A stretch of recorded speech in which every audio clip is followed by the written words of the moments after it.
So if I had no other message to offer your viewers, and you let me give it to them right now, I'll tell you what I believe. I believe our lives are controlled by one force: decisions. One of the biggest challenges for people is everybody wants a better quality of life.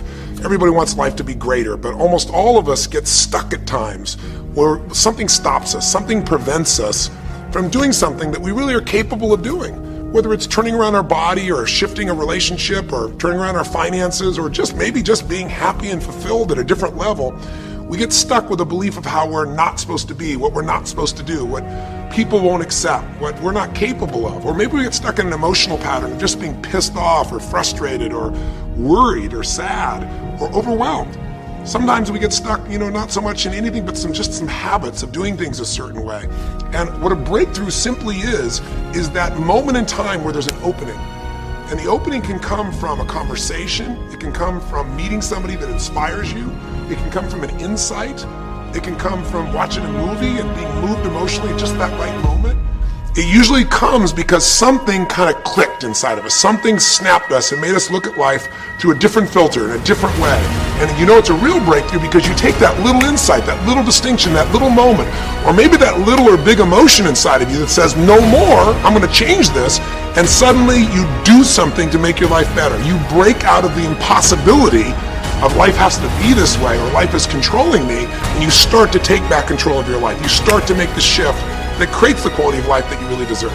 So the core difference in people is, how do you produce certainty when the world isn't giving it to you?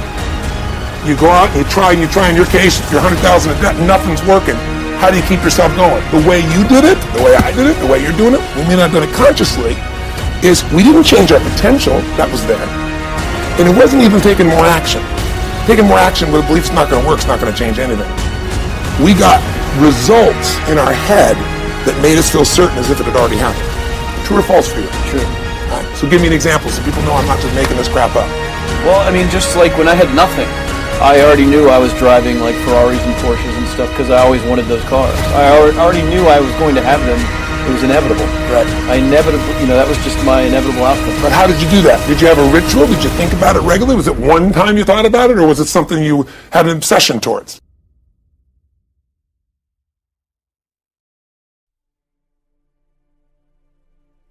First, if you don't right now feel as if you're equipped to get all you want, just remember, ability will grow to match your strong dreams. That's why the goal-setting process we've discussed is so important. The more you work on this, the more ideas you will get on how you can change, how you can grow. I am nowhere near the person I was when I met Mr. Shoaff 25 years ago. I'm not that person anymore. I've changed. There's nothing you can do about the past, but you can do a great deal about your future. You don't have to be the same person you were yesterday. You can make changes in your life, absolutely startling changes, in a fairly short period of time. You can make changes you can't even conceive of now, if you give yourself a chance. Your abilities will grow. You have untapped talents and potential that you haven't even reached for yet. And as time goes on, you'll be able to reach deeper and deeper. The first thing you'll know, you'll be able to do things you never thought you could do. You'll be able to handle things you never thought you could handle. There's part of you that either wants to create a business or you obviously already have created a business. The hardest part is taking that first step, right? There's always that line, like I was talking about earlier, that you have to take a step past. But the thing, people always say, well, you're not afraid to start a business. Why aren't you? It's terrifying, or, it scares me to do it. And my attitude has always been, if you're prepared, it's not a risk, right? Bobby Knight, who was the coach at Indiana University, used to say, everybody's got the will to win, but it's only those with the will to prepare that do win. And the same applies to business. We've all seen our friends go out there and just wing it. It's my passion. We're all passionate about something. I'm passionate about basketball. Doesn't make me an NBA player, right? It's not just about passion. It's not just about saying I'm doing it. It's not even about incorporating. It's not about the idea. It's about, are you prepared and are you willing to do the work? If you configure your life so that what you are genuinely doing is aiming at the highest possible good, then the things that you need to to survive and to thrive on a day-to-day basis will deliver themselves to you. That's a hypothesis, and it's not some simple hypothesis, right? Because what it basically says is, if you dare to do the most difficult thing that you can conceptualize, your life will work out better than it will if you do anything else. Well, how are you going to find out if that's true? Well, it's a Kierkegaardian leap of faith. There's no way you're going to find out whether or not that's true unless you do it. So no one can tell you either, because just because it works for someone else, I mean, that's interesting and all that, but it's no proof that it'll work for you. You have to be all in this game. There is no more effective way of operating in the world than to conceptualize the highest good that you can and then strive to attain it. There's no more practical pathway to the kind of success that you could have if you actually knew what success was. The world shifts itself around your aim, because you're a creature that has an aim. You have to have an aim in order to do something. You're an aiming creature. You look at a point and you move towards it. It's built right into you. And so you have an aim. Well, let's say your aim is the highest possible aim. Well, then, so that sets up the world around you. It organizes all of your perceptions. It organizes what you see and you don't see. It organizes your emotions and your motivations. So you organize yourself around that aim, and then what happens is the day manifests itself as a set of challenges and problems, and if you solve them properly, then you stay on the pathway towards that aim, and you can concentrate on the day, and so that way you get to have your cake and eat it too, because you can point into the distance, the far distance, and you can live in the day. And it seems to me that makes every moment of the day supercharged with meaning. That's how, because if everything that you're doing every day is related to the highest possible aim that you can conceptualize, well, that's the very definition of the meaning that would sustain you in your life.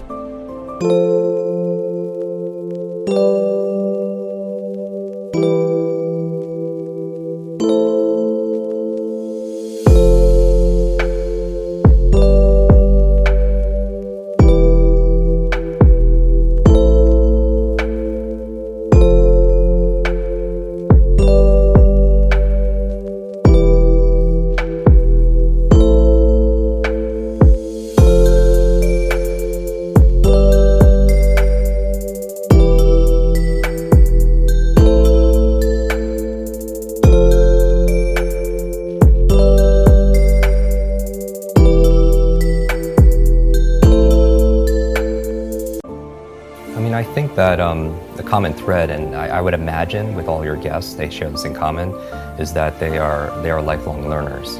Because anyone who, I think, learning, or especially meta-learning, learning how to learn, it's like the grandfather or the grandmother of personal growth, or high performance, or self-help, if you will. Because without learning, nothing changes. And so I think that one of the common themes is they have a high standard for things. They have a vision, and I always talk about 3 H's: head, heart, hands.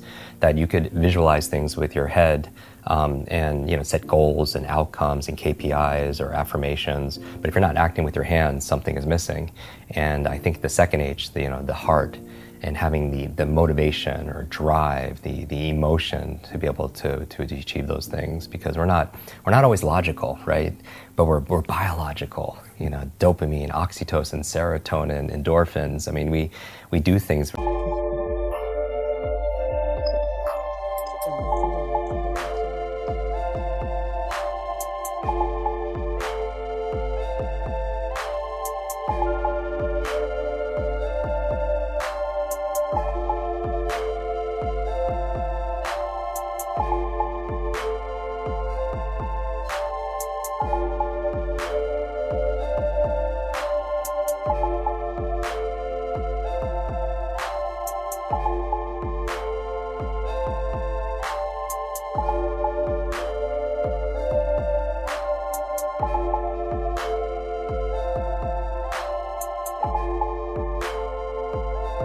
Very based on our feelings. And I find that spending time with high achievers, they have a high drive. those feelings, a high level of, some people call it purpose. I know you had our buddy Simon on the show. Start with why, but asking yourself, like, why? Why do I want to remember this? Why do I want to learn this? Why do I want to achieve that goal? Because reasons reap results. They really do. Reasons reap results and a lot of rewards. And so that's why I love watching your show, because you provide not only the insights, because people want to know what to do, but then you also give them the inspiration to do it. Because a lot of people, they'll get the inspiration, but they're like, what do I do now? But then you're talking, and you just, going through your Ironman, I mean, that must have been grueling. I mean, I love people who test themselves, because I really think life, like, we really grow the most and live the most when we're playing and practicing at the edge of our limits. Because we're uncomfortable. Exactly, and I think that commonality is common with high performers or elite mental.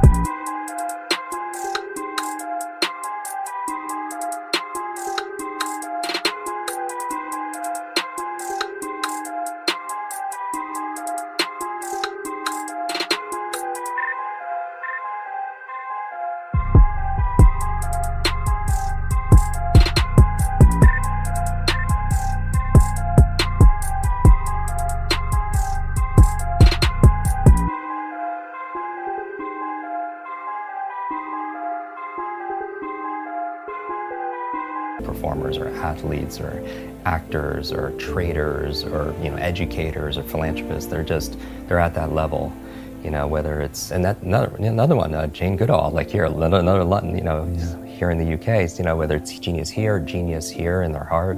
I love people who are just disrupting things. They're not playing necessarily by the traditional rules. Usually, I read this book called The Structure of Scientific Revolution that says all the big evolutions and advancements and innovations come from people outside the industry. Because it usually takes somebody, whether it's fashion or technology or automotive, the car industry, it takes someone like an Elon to look out from the outside, to look in, saying, hey, if we were to start completely over right now, zero-based thinking, what would cars look like today? So it's not additive, it's just something that's fresh.